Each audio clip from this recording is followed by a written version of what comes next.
So this series of videos, we've been focusing on experiencing a toxin-free clean. So this video is going to talk about personal care products. Women put hundreds of synthetic chemicals on their bodies every day. And the FDA does not have a whole lot of power to regulate things. They don't really put a lot of stipulations on things. Like in other countries, things are banned, certain ingredients are banned. Here in the United States, we have very few things that are banned, unfortunately. So as a consumer, you need to do your own research and you need to be prepared and you need to know what things to look for and what things to avoid. Just a few ingredients that are completely legal here in the United States are formaldehyde, triclosan, and phthalates. I think that's how you say it, phthalates.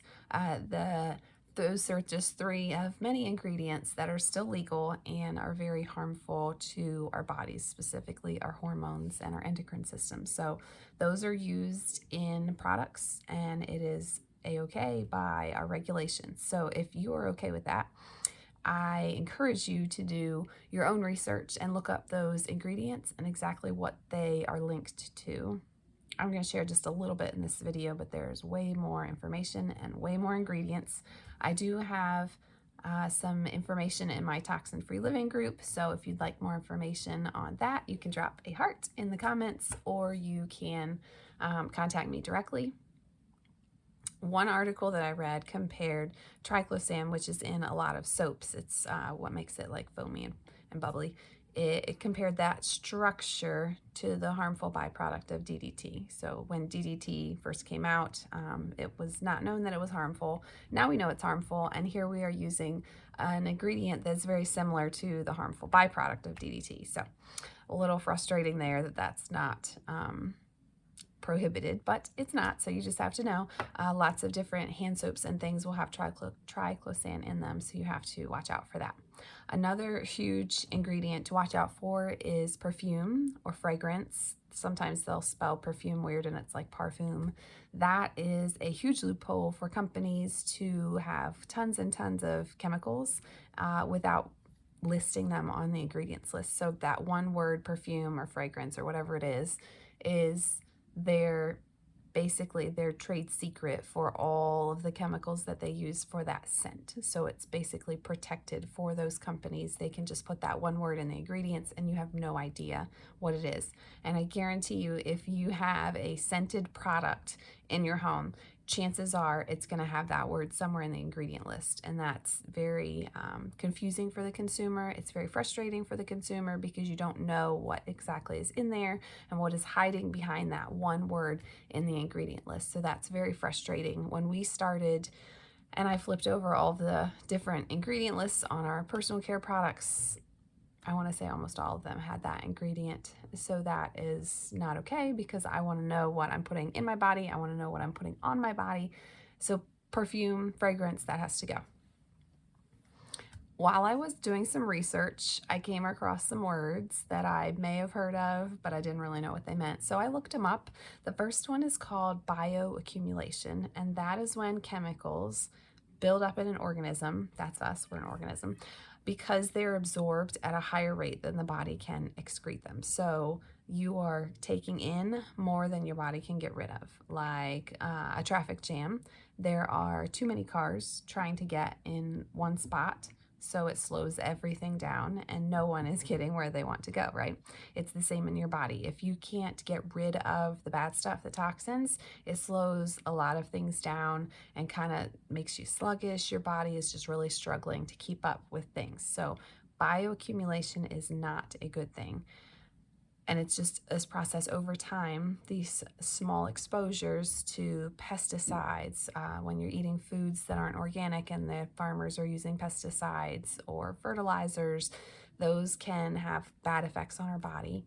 When you are in a home that you are cleaning with toxic ingredients and you're using air fresheners and you're burning candles, all these things impact the way your body has to process those toxins. And like personal care products, if you're using scented lotions, chances are they're full of toxins and your body is absorbing that because what you put on your skin is absorbed and goes into your bloodstream is relatively quickly. and your body has to process all that too. So all of those little tiny exposures to toxins over time build up, and that's where you get the bioaccumulation. Your body just has so much that it cannot get rid of, and that's awful. Another word I came across is called biomonitoring. And this is shocking that we even need a word for this, but it is measuring the amount of a specific chemical inside someone's body. Biomonitoring. So they're measuring how much of a chemical is in there. And they've actually done tests. It breaks my heart when I read these of little babies. They're born like minutes, hours old, and they run tests on them, and they have chemicals in their blood already, and they're like fresh out of the womb because they got them from the mom. You know, all those things go through the placenta, and the mother's body and the baby's body are linked for that time that she's carrying the baby. So if it's in the mother's body, it can get into the baby's body. It doesn't always, but it can. But they've found all kinds of really harmful chemicals inside newborn babies, which is very sad.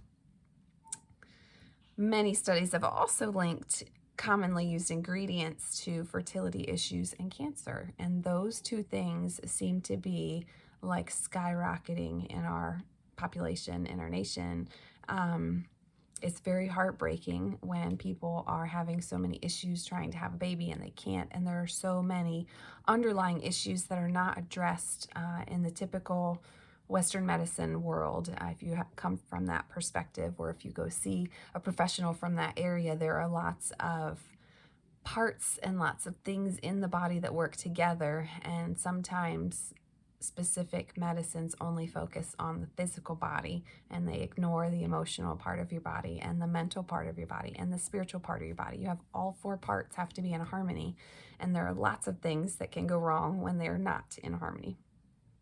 Studies have also shown that wastewater treatment plants don't usually break down these man-made chemicals. So not only are we polluting our bodies, but then when those ingredients are washed down our drains, or if we have products on our skin and we get into the ocean or a stream, that is going into the waterway, and it's having a negative impact on the plants and the animals that live in that water. So it's not good. It's like a cycle, and it's hurting ecosystems, and I would definitely encourage you to check out your ingredients.